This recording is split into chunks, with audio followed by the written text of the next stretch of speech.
നിലമ്പൂർ മുക്കട്ടെ താമസിക്കുന്ന സമീന എന്ന 35-കാരി ആശുപത്രിയിലെ ഡോക്ടറെ കാണിക്കാൻ കൊണ്ടുവന്നൊരു കുട്ടിയുടെ മാല സൂത്രത്തിൽ അഴിച്ചെടുത്ത് അത് കൈക്കലാക്കി. കുട്ടിയെ താലോലിക്കുന്നതും കളിപ്പിക്കുന്നതുമൊക്കെ മാതാപിതാക്കൾ കണ്ടുകൊണ്ടിരുന്നു. കുട്ടി പിന്നീട് മാതാപിതാക്കളുടെ അടുത്തെത്തിയപ്പം കുട്ടിയുടെ മാല കാണാനില്ല. 3.5 ഗ്രാം തൂക്കം. ആ കുട്ടിയെ കളിപ്പിച്ച സ്ത്രീയെ അവർക്ക് സംശയമായി. പോലീസിൽ പറഞ്ഞു. സമീന എന്ന 35 വയസ്സുകാരി അവരെ സംശയിക്കുന്നു, കൊച്ചിൻ്റെ മാല അവരെ അടിച്ചെടുത്തു എന്ന് ആ കുട്ടിയുടെ മാതാപിതാക്കൾ ഇവരെ തന്നെ സംശയിക്കുന്നു മനസ്സിലായപ്പോൾ അവർ ആ 3.5 ഗ്രാം സ്വർണ്ണമാല അങ്ങ് വിഴുങ്ങി വയറ്റിനുള്ളിലേക്ക് പോയി. ഏതായാലും പോലീസ് അവിടെ വന്നു. പോലീസ് സമീനെ ആശുപത്രിയിൽ കൊണ്ടുപോയി എക്സ്റേ പരിശോധന നടത്തി. 3.5 ഗ്രാം മാല വയറ്റിനുള്ളിൽ തെളിഞ്ഞു, വയറ്റിനുള്ളിൽ കിടപ്പുണ്ട്. ഏതായാലും സമീനയെ നിലമ്പൂർ പോലീസ് അറസ്റ്റ് ചെയ്തു. നിലമ്പൂർ ജില്ലാ ആശുപത്രി ശിശുരോഗ വിഭാഗത്തിലാണ് ഈ കുട്ടിയെ കൊണ്ട് പുളിക്കലോടി സ്വദേശികൾ അവരുടെ കൊച്ചുകുട്ടിയുമായിട്ട് അതിന് അസ്വസ്ഥത ഉണ്ടായപ്പോൾ ആശുപത്രി വന്നത്. രാത്രി 10 മണിക്ക് വന്നു. അവർ ആശുപത്രിയിൽ ധാരാളം പേര് രോഗികളൊക്കെ വെയിറ്റ് ചെയ്യുമായിരുന്നു. ഇവരും കുഞ്ഞു കൊച്ചിനെയും കൊണ്ട് അവിടെ വെയിറ്റ് ചെയ്തു. ആശുപത്രിയുടെ വരാന്ത ഇരുന്ന് കളിച്ചു. അപ്പോൾ സമീന അവിടെ വന്നിരിക്കുന്നു. ആ സമീന എന്ന് പറഞ്ഞപ്പോൾ തന്നെ കൊച്ചിനെ താലോലിച്ചു. കൊച്ചിനുള്ള ഇഷ്ടം കൊണ്ടായിരിക്കും ഈ രാത്രിയിൽ അവർ കൊച്ചിനെ താലോലിക്കുന്നത്. കൊച്ച് അവരുമായിട്ട് കളിച്ചു. കുറേ സമയം കളിച്ചു കഴിഞ്ഞിട്ട് കൊച്ച് മാതാപിതാക്കളുടെ അടുത്തെത്തി. ആ സമയം കൊച്ചിൻ്റെ കഴുത്തിലുണ്ടായിരുന്ന 3.5 ഗ്രാം തൂക്കമുള്ള മാല കാണാനില്ല. 40,000 രൂപ വിലയുള്ള ആ സ്വർണ്ണ മാല അമ്മീനയുടെ വയറ്റിലുമുണ്ട്. പോലീസ് ആകെ വിഷമിച്ചു. ഏതായാലും PT സഫറുള്ള എന്ന SI മാല തൊണ്ടി അവരുടെ വയറ്റിനുള്ളിലുണ്ട് എന്ന് മനസ്സിലാക്കിയപ്പം അറസ്റ്റ് ചെയ്തു. പക്ഷേ കഴിഞ്ഞ 3 ദിവസമായിട്ട് അവർ സഫറുള്ളയും 2 വനിതാ പോലീസുകാരും വിഷമവൃത്തത്തിലാണ്. കാരണം ആശുപത്രിയിലെ ഇവരെ കൊണ്ട് എക്സ്റേ എടുത്തു, പരിശോധിച്ചു, മാല ഉള്ളിലുണ്ടെന്ന് ഉറപ്പുവരുത്തി. അതിനുശേഷം 3 ദിവസമായി അവരെ വയറിളക്കാനുള്ള മരുന്ന് ആശുപത്രിയിൽ നിന്ന് കൊടുത്തു കഴിഞ്ഞിട്ട് വയറിളകി പോയിക്കൊണ്ടിരിക്കുന്നു. പക്ഷേ മാല പുറത്തേക്ക് വരുന്നില്ല. സിവിൽ പോലീസ് ഓഫീസർ, വനിതാ പോലീസ് ഓഫീസർമാരെ വിഷമത്തിലാണ്. ഇവരെ ആശുപത്രിയിലുള്ള ക്ലോസറ്റിലൊന്നും അവരെ ബാത്റൂമിൽ പോകാൻ അനുവദിക്കാൻ പറ്റില്ല. ഓപ്പൺ എയറിലാണ് അവരെ ബാത്റൂമിൽ കൊണ്ടുപോകുന്നത്. എങ്കിൽ മാത്രമേ മലത്തിനൊപ്പം മാല വരുന്നത് കാണാനൊക്കെയുള്ളൂ.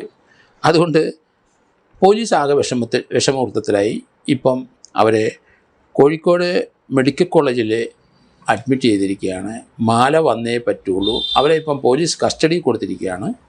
കാരണം മാല കിട്ടി തൊണ്ടി എടുത്ത ശേഷം അവരെ തിരിച്ച് കോടതി കൊടുക്കുകയുള്ളൂ.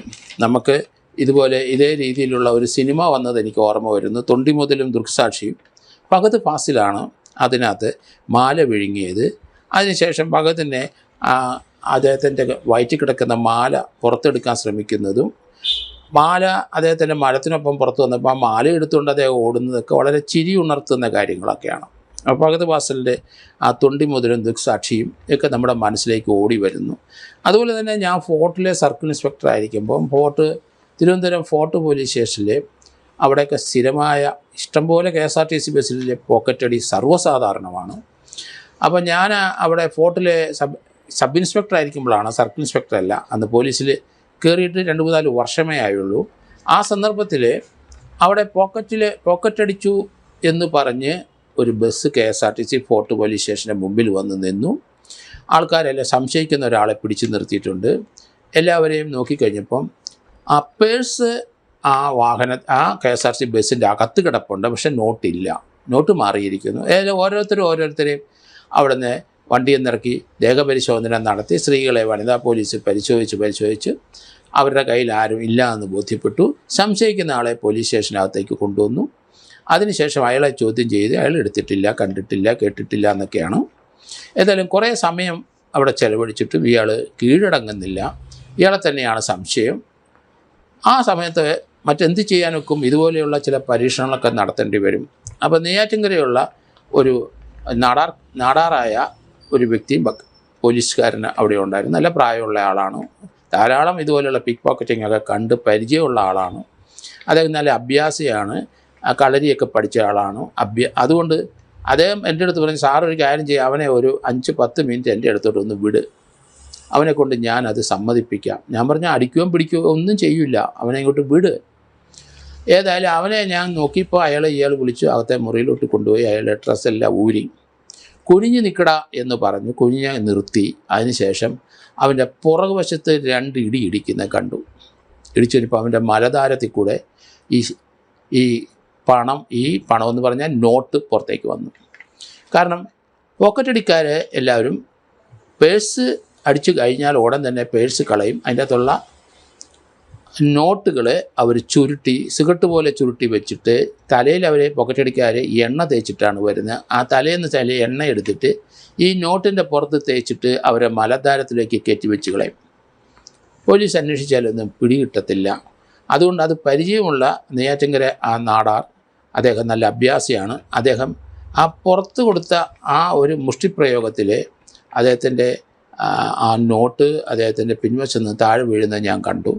അപ്പോൾ അതേ രീതിയിലുള്ള കാര്യങ്ങളാണ് ഇപ്പോൾ ഓർമ്മ വരുന്നത്. ഇപ്പോഴും ഈ നിലമ്പൂരിലെ പോലീസ് ഉദ്യോഗസ്ഥന്മാർ അവരുടെ വയറ്റിൽ നിന്ന് പോകുന്ന മലത്തിൽ കൂടെ ഈ സാധനം വന്നേ പറ്റുള്ളൂ, ആ തൊണ്ടി അങ്ങനെ കയ്യിലാക്കാൻ കഴിയുള്ളൂ എന്ന് എനിക്ക് തോന്നുന്നു. ഒരു ഓപ്പറേഷൻ നിലവാരത്തിലേക്കൊക്കെ പോകുമോ ഇല്ലയോ എന്നറിയില്ല. എന്തായാലും വയറ്റിലുണ്ട്, അതവിടെ കിടപ്പുണ്ട്, സുരക്ഷിതമായിട്ട് നഷ്ടപ്പെട്ടിട്ടില്ല. അതുകൊണ്ട് അത് വരും എന്ന് പ്രതീക്ഷിച്ചുകൊണ്ട് വനിതാ പോലീസും സഫറുള്ള SIയും അവിടെ വെയിറ്റ് ചെയ്യുകയാണ്. കഴിഞ്ഞ 3 ദിവസമായിട്ട് ഈ സ്വർണ്ണമാല പുറത്തേക്ക് വന്നില്ല എന്നുള്ളതാണ് ആ കേസിനെ സംബന്ധിച്ച് ചിരി ഉണർത്തുന്ന കാര്യം.